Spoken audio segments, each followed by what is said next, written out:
하나님께서 할렐루야 성가대를 통해 올려드린 우리의 찬송을 받으신 줄 믿습니다.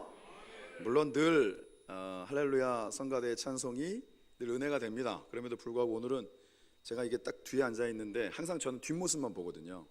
근데 마치 어떤 영적인 군대의 병풍처럼 우리 그 테너 베이스를 맡고 있는 남자 성도님들이 뒤에서 세상의 빛이 되어 하는데 막 벌써 그 첫 소절의 은혜가 너무 많이 됐습니다. 여러분, 찬송에는 능력이 있습니다. 여러분, 한 주간의 삶에 얼마나 많은 찬송을 부르셨습니까? 찬송은 영적 싸움뿐만이 아니라 우리의 일상의 삶 속에서도 하나님의 역사하심을 가능케 하는 통로가 되는 줄 믿습니다. 찬송하며 사십시오. 혹시 어떤 노래를 불러도 자꾸 꺾이는 분들도 괜찮습니다. 그건 이제 우리 정서기 때문에 세상의 빛이 되어 이렇게 불러도 됩니다. 여러분들 안에 그게 어떤 나의 특별한 고백이 되어줄 수 있다면 여러분들의 찬송을 하나님께서 기뻐 받으시는 줄 믿습니다. 오늘 이 말씀, 제가 이 제목을 정하면서 참 많이 생각을 했는데 이렇게 정해보았습니다. 아쉬울 때만 하나님을 찾아도 되나?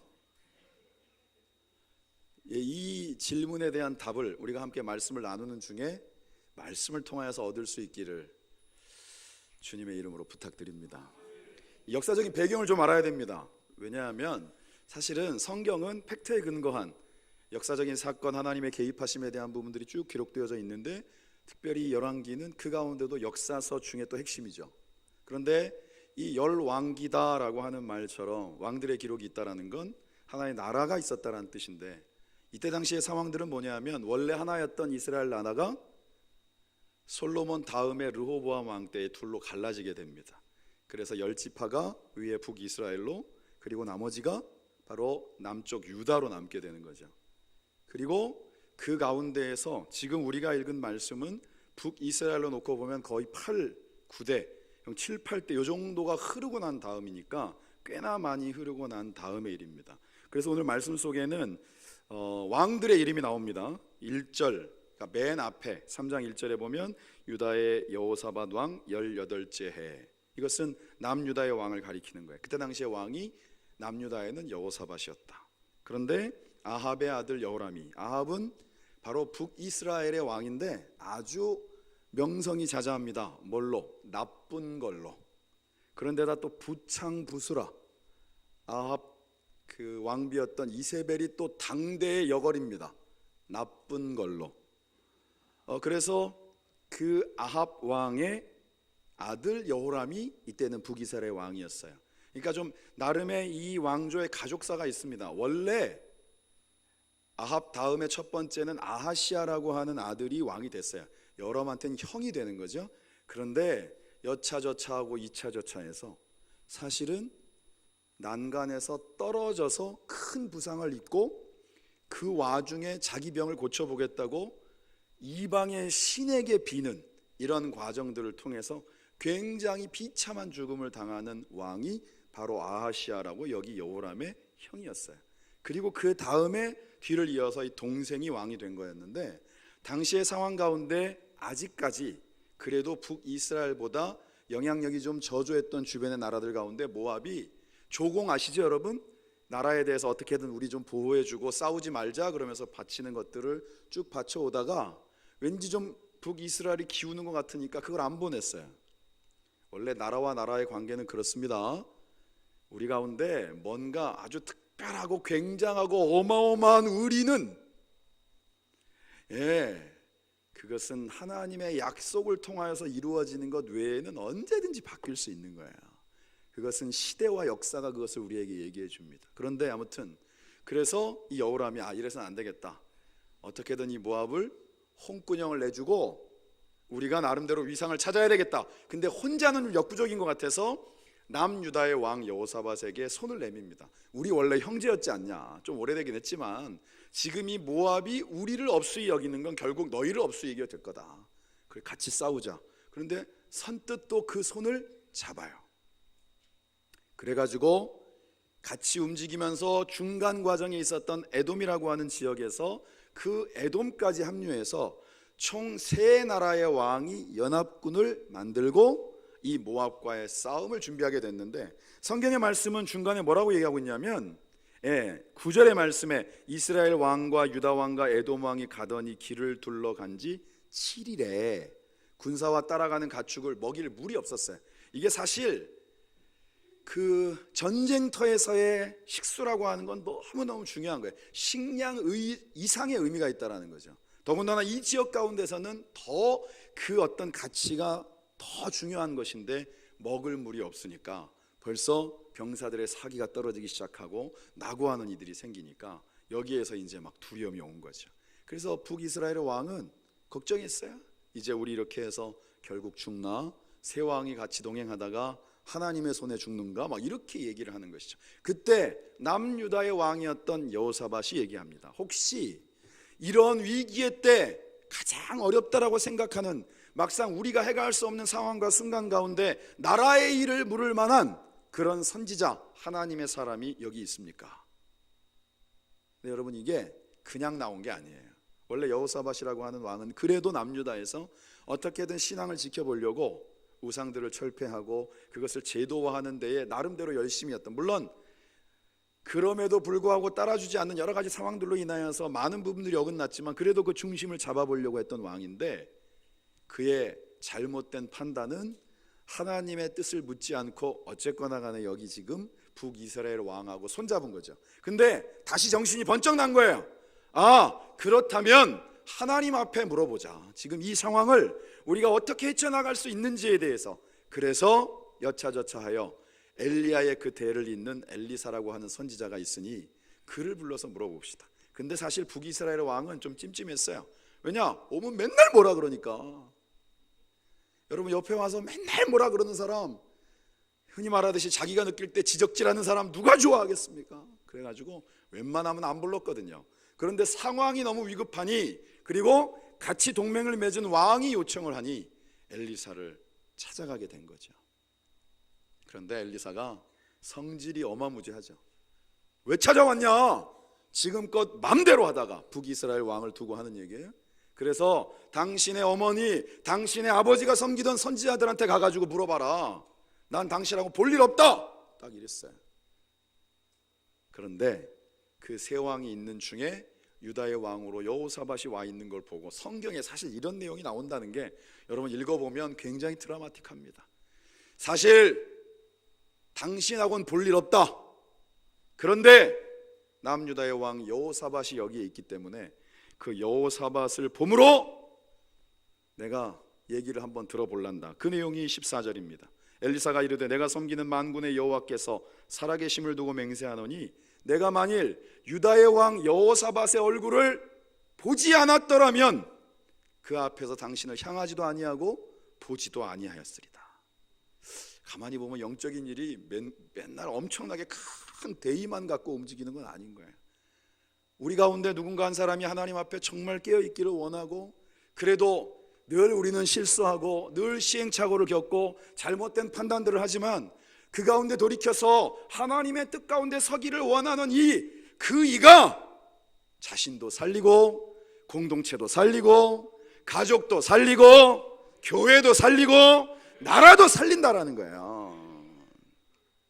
우리는 무슨 문제 발생하면 늘 남 탓하기 바쁜데, 성경이 말씀한 건 누가 과연 이 상황 가운데 하나님의 뜻을 붙잡고 하나님의 역사를 이루어낼 진짜 위기의 주인공이냐라고 하는 것을 성경은 우리에게 분명하게 보여주고 있는 겁니다.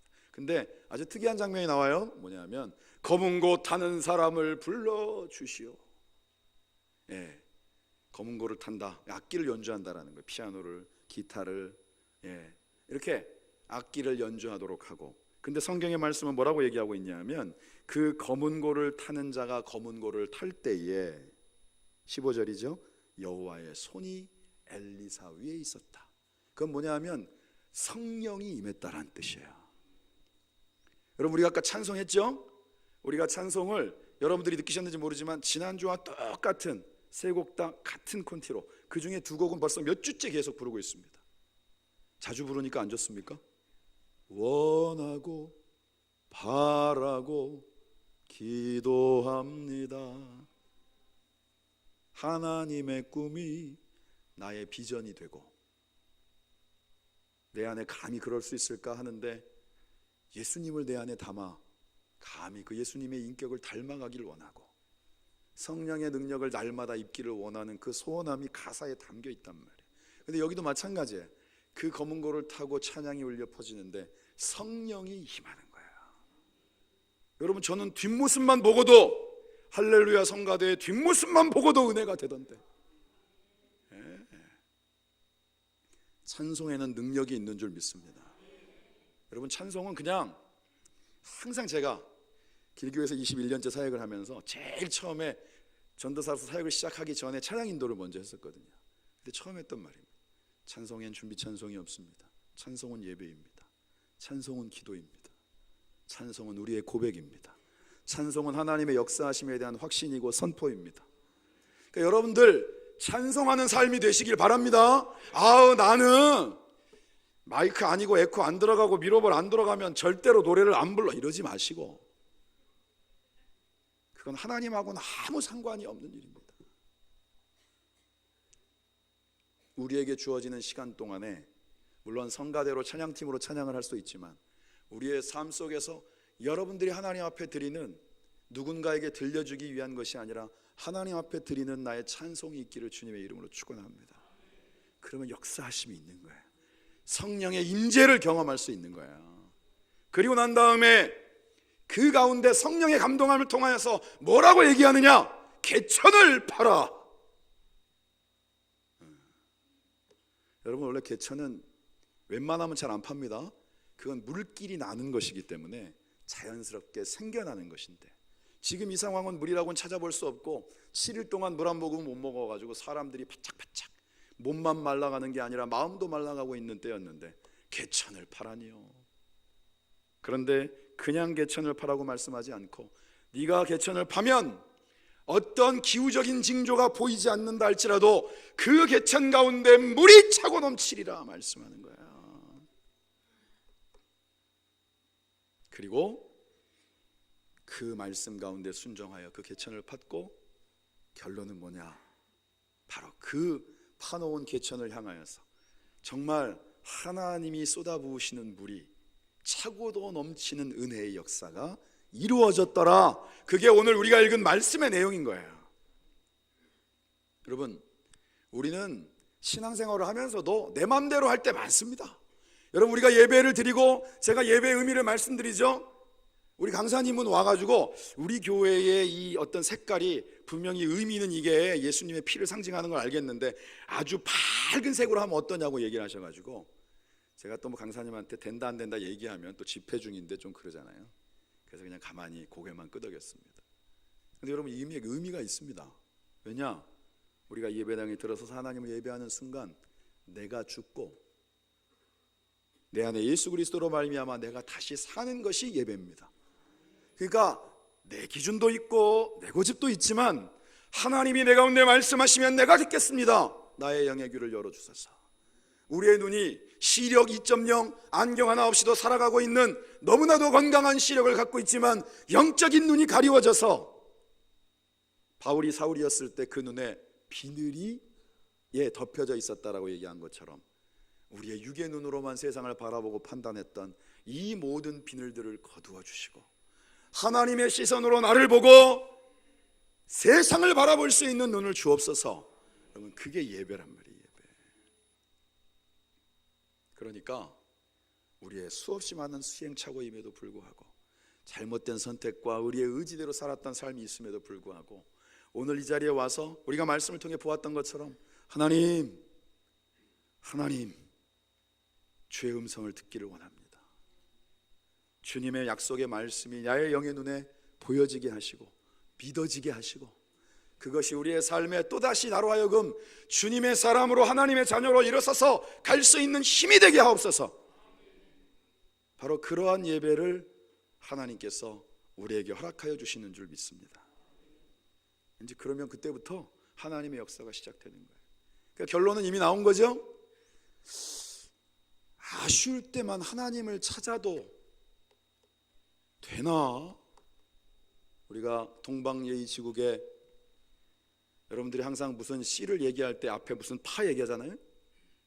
이입뼈대 있는 가문의 사람으로서 면목 없구로 그저 그래서 쓸까? 아니라는 거예요. 그건 우리의 인간적인 생각일 뿐, 그럼에도 불구하고 우리의 약함을 아시는 분은, 우리 하나님은 우리가 언제라도 하나님 부르며 나올 때 우리를 품어주기를 원하시는 하나님의 근본적인 뜻은 우리를 징치하시고 우리를 벌 주시는 데에 뜻이 있는 게 아니라 우리로 하여금 돌이키게 하시고 약속의 땅의 주인공이 되어지기를 원하신다란 말이에요. 기억하시는지 모르겠지만 제가 창세기 강의할 때 사실 소돔과 고모라 성은 멸망할 운명이었어요. 그냥 멸망하는 거였는데 마침 그 가운데 그 일들을 감당하기 위해서 하나님의 현현을 포함한 하나님의 사자들이 아브라함의 집에 머물 때, 그때 아브라함의 중보기도가 이루어집니다. 그 소돔과 고모라에 혹시라도 50명 제정신 차리고 있는 사람이 50명만 있어도 살려주실 거죠? 물론이다. 45명은 오케이. 40명은 동방예의지구 사람들은 여기 이상 못 넘어갑니다. 뭐든지 3세판이라 40명. 그런데 아브라함은 더 담대히 구합니다.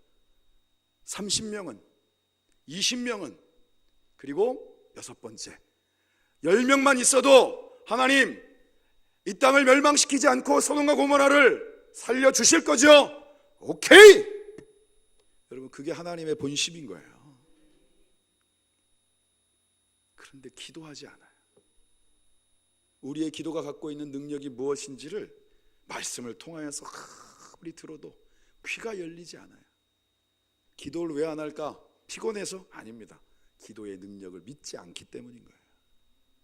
기도할 바엔 내가 열심히 뛰어서, 내가 돈 벌어서, 내가 아는 인맥들을 동원해서 해결하는 것이 늘 빠르고 확실한 방법이다라는 생각들이 아닌 것 같지만 우리 안에 너무 깊이 자리 잡고 있는 거예요. 그러니까 기도의 자리를 얘기할 때마다 그것은 의례적인 것이 되는 거예요. 오늘 말씀, 선지자에게 와서 그것을 물었다라는 것, 그 선지자였던 엘리사조차도 하나님의 뜻을 구하기 위하여 찬양 가운데 성령이 임했을 때 하나님의 뜻을 말씀하셨다는 것은 우리가 늘 기도의 자리에 있어야 된다는 것을 보여주고 있는 것입니다. 그래서 기도는 신앙의 형식이 아니라 하나님과의 소통이고 하나님의 역사하심의 통로이고, 하나님의 말씀이 우리 가운데 살아 역사하는 진짜 숨쉬는 말씀이 되는 것은 기도를 통하여서 이루어진다는 거예요. 그래서 하나님은 우리가 돌이키면 늘 우리의 기도를 들어주시고 그럼에도 불구하고 우리의 기도 가운데 응답하시는 분인 줄 믿습니다. 성령님이 역사하셔야 하나님의 역사는 시작되고 이루어지고 성취되어지는 줄 믿습니다. 여러분, 사실 이 이후의 사건이 더 드라마틱해요. 그냥 물만 흘러가는 게 아닙니다. 이젠 마실 수 있으니까 싸우자, 이 정도가 아니에요. 그 다음의 사건은 여러분, 요 한 장이 얼마나 드라마틱한 사건인지를 혹시라도 마음에 감동이 있으면 좀 읽어보십시오. 그 물이 쭉 흘러가는데 그날따라 석양의 빛이 그 물 위를 비출 때 그 주변 온 지역이 빨개진 거예요. 그러니까 모압 군대가 이 연합군하고 싸우려고 딱 준비하고 있다가 그 물을 보니 핏빛인 거죠. 갑자기 무슨 생각이 들었다? 쟤네끼리 원래 같은 나라가 아니었으니까 자중질환이 일어나서 자기들끼리 싸워가지고 피가 흘러내려온다, 이런 말도 안 되는 잘못된 판단을 하고 가자! 그리고 다 뛰어나왔다가 이 전쟁 끝났어요. 누가 하신 겁니까? 하나님이 하신 거예요. 늘 우리는 성경 전체를 통하여서 한결같이 흐르는 하나님의 역사를 봅니다. 우리가 칼 들고 싸워도, 육신을 갖고 있는 우리가 문제 가운데 부딪히는 것 같아도 그 전쟁을 이기게 하시는 분은 하나님이시다. 그게 성경을 통하여 일관되게 흐르는 것입니다. 우리 앞에 막아서는 문제들은 끝이 없습니다. 산봉우리 하나 넘으면 그 다음 봉우리가 있는 거예요. 그리고 오늘 문제를 해결하다 싶으니 내일은 까마득해 보이는 정말 한치 앞을 알 수 없는 절벽들이 내 눈앞을 막아서는 것입니다. 그걸 어떻게 일일이 다 사람들에게 설명할 수 있겠습니까? 그런데 하나님은 우리에게 말씀하십니다. 산이 있으면 낮추시고 골짜기가 있고 엄두가 안 나서 발을 못 내디딜 것 같으면 그 골짜기를 도도해지게 하셔서 하나님이 내시는 길을 가게 하신다라는 거예요. 여러분, 그 길을 걷는 사람들이 길교회 성도들인 줄 믿습니다. 그래서 저희 교회가 길교회인 거예요. 우리가 걷는 길이 하나님이 내시는 길을 걷는 인생들이 되어야 길교회 성도다운 겁니다. 맨날 내가 길 내고 내가 애쓰고 내가 다 했다 그러고 겉으로는 아니라고 얘기하면서도 속으로는 역시 내가 최고야 이러고 살아가는 인생이 아니라는 거예요. 그러면서 오늘 주시는 말씀 가운데 그 개천을 많이 파라라고 하는 것이 결국은 그 말씀에 순종하는 것들을 통해서 하나님의 역사는 시작이 된 겁니다. 그리고 보니까 성경에 이와 유사한 내용들이 너무 많이 나와 있어요. 바로 이 엘리사의 나름 스승이었던, 바로 성경에 유일하게 두 명 에녹과 더불어서 죽음을 보지 않고, 육체의 죽음을 보지 않고 하나님께 들리움을 받았던 그 엘리야라고 하는 인물이 또 아주 유명하죠. 갈멜산이라고 하는 곳에서 그 당시에 아까 제가 말씀드렸죠, 악명 높은 부창부수 아합과 이세벨 당시에 그 이세벨이 정말 금지옥엽 자기 새끼들처럼 아끼던 바알과 아세라 선지자 850명하고 맞짱을 딱 뜬 거예요. 그때 당시에 오랜 가뭄과 기근 가운데에서 지금 이 가운데 온전히 비를 내리실 수 있는 진짜 하나님이 누군지, 야, 바알과 아세라는 신이 되겠죠. 그가 누군지를 우리가 한번 보자. 그래가지고 다 모인 거예요. 사람들이 제일 좋아하는 두 가지 구경이 있다 그랬어요. 첫 번째 싸움 구경, 두 번째 불구경. 이걸 동시에 볼 수 있는 멀티 이원 생방송이 이루어진 거예요. 사람들이 다 모였어요. 어느 편에 서려고 온 게 아니라 구경 온 거예요. 봤더니 가관인 거죠. 그런데 놀라운 것은 그 무리 없는 현장 가운데서 엘리야가 쌓아놓았던 그 제단은 세상에 그 뒤에다가 도랑을 파고 없던 물을 어디에다가 또 와가지고 제단에, 사실은 거기에 불이 임해야 되는데 그 위에다 물을 부어버려요. 뭐라고 얘기하는 거죠? 이것을 그 누구도 아닌 우리 하나님께서 정말 불의 혀로 다 모두 태우시고 도랑의 물마저도 싹 핥으시는 것을 보게 될 것이다. 그리고 난 다음에 하는 말이 뭐죠? 이게 아주 유명한 말이에요. 오늘 이 엘리야를 통하여 들려지는 음성이 저와 여러분의 영의 귀에 들려지기를 소망합니다. 너희가 어느 때까지 돌 사이에서 머뭇머뭇하려느냐? 양다리 걸치지 말아라. 세상에 적당하게, 교회에 적당하게, 신앙생활도 적당하게, 사회생활도 적당하게. 이거 안 된다는 거예요. 이것으로는 근본적인 문제는 해결되지 않는다는 거예요. 만약 여호와 하나님이 진짜 하나님이면 내 편에 서고, 여기에 이 난리, 그때 당시에 바알과 아세라 선지자들이 하는 예배는 어떻게 하냐면 막 춤을 추면서 자해를 해요. 옷을 찢고 막 이렇게. 얼마나 퍼포먼스, 여러분 퍼포먼스라는 건 사람 눈에 확 들어오거든요. 그러면 막 그냥 사람들이 흥분하는 거죠. 그게 제사 드리는 방식인 거예요. 여기에 바알과 아세라 선지자, 그들이 얘기하는 신이 진짜 신이면 그쪽 편에 서라. 그리고 난 다음에 기도하기 시작한 거예요. 여러분들이 알고 계시고 혹시 모르더라도 예상하고 계시는 것처럼 하나님이 그 가운데 하나님의 불을 임하게 하셔서 엘리야의 제단을 모두 사르시고, 그날 그 850명, 그 악명 높은 이세벨이 아끼던 모든 850명이 전부 전멸해버리는 역사가 나타난 거예요. 여러분, 신앙은 결단 없이는 갈 수 없습니다. 이번에 저희가 성회하면서 사실은 그래도 어느 정도의 상황 가운데 다 못 받아서 참 아쉽긴 하지만 그래도 꽤 많은 분들이 여기 와서 교정을 받았어요. 그러니까 자세가 되고 바로 그 자리에서 본인들이 변화를 느낀 분들이 정말 많아요. 근데 이제 문제는 뭐냐면 그 다음이거든요. 네. 그 다음에 일상적인 삶이 내가 가장 편한 자세, 3일이면 다시 제자리로 돌아오는 거예요. 왜? 우리의 습관이라는 게 그렇게 무서운 거거든요. 그래서 지속적으로 운동을 하고 다시 하나님이 원래 주신 그 직립보행, 다시 말하면 그 자세를 제대로 세움으로 우리의 내장과 모든 기관들이 건강하게 하나님이 주신 대로 살아갈 수 있는 그 원칙에 대한 부분들을 다시 세웠는데, 이게 그 원칙이 오늘 하루를 건너뛰고 이틀을 건너뛰면 어느 사이에 원칙이 사라지는 거예요. 이전과 똑같은 모습으로 돌아가는.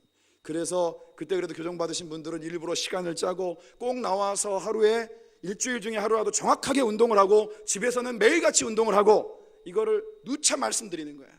근데 여러분, 이런 건 감히 예언하는 것은 아니지만 모든 이들이 과연 그 말을 제대로 지킬 수만 있다면 길교회 건강해지는 건 시간 문제입니다. 그분들이 전도사가 될 테니까. 근데 사단은 그걸 못하게 해요. 우리가 육체의 건강에 대해서만 했습니까? 아니죠. 제가 마음 한편에서 정말 그렇지, 이게 맞아라고 하면서도 마음 한편에 요즘식 표현으로 씁쓸했던 건 뭐냐면, 그때 강사님이 매번 집회 때마다 하신 얘기였죠. 누가 뭐라고 해도 말씀이 바로 서야 영이 바로 선다. 세상의 문제는 끝이 없고, 그런데 그저 세상적인 위로 말고 하나님의 약속 위에 서서 하나님이 인도하심을 경험하는 삶이야말로, 말씀이 기준이 된 삶이야말로, 그게 하나님이 붙잡고 인도하시는 삶이다. 오늘도 분명하게 이 엘리사를 통하여서 주신 말씀에 순종하였기에 말도 안 되는 환경 가운데 개천을 팠는데, 그 개천에 물이 넘쳐나고 그로 인하여서 이 전쟁의 승리를 거두는 역사를 이룬 거란 말이에요. 가만히 생각해 보니까 필리핀에서 돌아오고 지금까지 제가 계속 한 말이에요. 근데 유명한 강사님이 오면 굉장히 여러분들이 경청하는 느낌이 확 들어요. 확. 근데 제가 늘 얘기하니까 매일 먹는 밥이 영 시큰둥한 것처럼, 최 목사는 원래 저래, 맨날 말씀이야, 맨날 말씀이야. 하나님이 우리에게 들려주시는 음성은 언제나 동일합니다. 오늘 저와 여러분들에게도 이 사건을 통하여서 하나님 앞에 나오기를 원하시는 거예요. 감사로 하나님 앞에 나오는 자, 하나님께서 이루실 것들을 분명하게 믿음으로 나아가는 자, 하나님의 역사를 보게 될 줄 믿습니다. 그럼 우리도 개천을 파야죠. 여러분, 우리도 개천을 파야 되지 않겠습니까? 우리에게도 말씀하실 때 우리의 개천은 뭐냐 이거죠. 우리에게 말씀하시는 개천은. 그래서 이번 한 주간만이라도 제가 실천 사항을 드리는 거예요. 이번 한 주간 저희가 전세대 특별 새벽 예배를 선포했습니다. 여러분, 일주일 내내를 결심하셨더라도 하루가 중요합니다. 내일 새벽을 깨우십시오. 우리에게 허락된 하루를 하나님 앞에 예배함으로 시작하는 거예요. 그리고 오늘 주시는 것처럼 기도의 능력을 하나님 앞에, 그럼에도 불구하고 나와서 기도할 때 하나님이 응답하시는 기도의 역사를 경험하는 이들이 되시기를 축원합니다. 그러면 기도가 되면은요, 여러분, 처음에는 막 체질이 아니어서 막 그러다가도 돌아갈 땐 또 마음이 상쾌합니다. 그래서 추수감사절을 앞두고 이 한 주간은 하루에 한 번 꼭 기도하고, 그 기도를 여러분들 혼자 하려고 하면 그게 또 똑같은 거예요. 집에서 마저 해야지, 그리고 내일, 이렇게 되는 것처럼 이렇게 같이 함께 기도하자라고 선포했을 때 여러분들이 그 자리에 나오시면 시작이 되는 거예요. 그래서 그 자리에 기도함으로 그 다음에는 감사의 제목을 찾는 거예요. 하나님, 오늘 내가 하나님의 뜻 가운데 순종해서 오늘 하루를 예배함으로 열게 하신 것 감사합니다. 그리고 난 다음에 여러분들의 마음이 담긴 예물을 그 가운데 담는 거예요. 이게 사실 제가 처음 만든 건 아니고 꽤 오래전에 모 교회를 시작으로 해서 한동안 그 주변 지역의 교회들이 같이 했었던 111 감사라고 하는 거예요. 하루에 한 번 기도하고 감사의 제목들을 분별하고 그 기도의 제목을 적으면서 감사 예물을 담는 거. 여러분, 이번 주에 추수감사주일 헌금 봉투가 들어가 있다, 이런 게 아니고 항상 한 주 전에 절기와 관련되어서 이런 예물을 담을 수 있는 봉투를 넣는 이유는 마음으로 준비하라는 뜻인 거예요. 제발 다음 주일은 여러분들 주머니에서 뭔가 잡히는 대로 꺼내가지고 헌금함에 넣는 것이 아니라 깨어서 하나님 앞에 기도하고, 우리에게도 지금은 문제의 현장이 많고 기도할 제목들이 많고 아직도 눈앞이 캄캄해 보이는 문제들이 있지만 개천을 파라 하시기에 제가 개천을 팝니다. 하나님, 이 가운데 부어주시고 하나님의 은혜의 물이 흐르게 하시고 하나님이 이기게 하시는 역사를 보게 하옵소서. 그 마음으로 이루실 것들을 소망하며 그 믿음으로 감사의 예물을 담는 거예요. 여러분, 그렇게 일주일을 보내보십시오. 적어도 지금까지의 추수감사주일과는 전혀 다른 2019년 추수감사주일이 될 줄 믿습니다. 뭐든지 하나님과의 영적 교제에 우리의 삶의 모든 순간들은 뺄 것과 늘 것이 따로 없는 거예요. 하나님은 지금도 우리와 함께 하시고 여러분들이 파송되어진 한 주간의 삶에도 저와 여러분과 더불어 함께 하시는 줄 믿습니다. 개천을 파는 자가 하나님의 복을 얻게 됩니다. 믿음으로 기도를 심는 자가 하나님이 결국 이루시는 역사의 주인공이 될 줄 믿습니다. 오늘 이 말씀의 제목을 단지 우리가 아쉬울 때만 하나님을 찾아도 되나? 하나님은 된다고 말씀하셨으니까. 지금까지 안 해왔는데 갑자기 이러면 남들이 보는 눈이 어떨까? 제발 이런 거 생각하지 마시고 주시는 마음에 순종하여 내일 새벽부터라도 다시 함께 그 새벽을 깨울 수 있는 은혜가 있기를 주님의 이름으로 축원합니다. 하나님이 여러분들을 기뻐 맞으시고 여러분들의 기도 가운데 응답하여 주실 줄 믿습니다. 기도하겠습니다. 하나님 감사합니다. 감사합니다. 오늘 우리에게 허락하신 주님의 날, 하나님 앞에 다시금 이 약속의 말씀을 붙잡고 믿음으로 서게 하심에 감사를 드립니다. 천지사방 돌아보아서 그 어떤 것도 기댈 수 없는 상황과 환경 가운데 우리가 눈을 들어 주님을 바라봅니다. 주님의 약속을 붙잡습니다. 우리에게 개천을 파라 하심에 그 개천을 팔 때에 하나님의 은혜의 강물이, 은혜의 물줄기가 그 가운데 차고도 넘쳐 우리의 심령을 적시고 또 더른 많은 이들을 향하여서 흘러가게 하시는 하나님의 귀한 복의 통로가 되게 하옵소서. 2019년 우리가 맞이하는 추수감사 주일이 한 해를 마감하면서 하나님 앞에 다시 한번 우리의 감사의 제목들을 분별하고 준비하여 맞이하고 준비하여 예배하는 그러한 하나님 앞에 드리는 감사의 예배가 되게 하옵소서.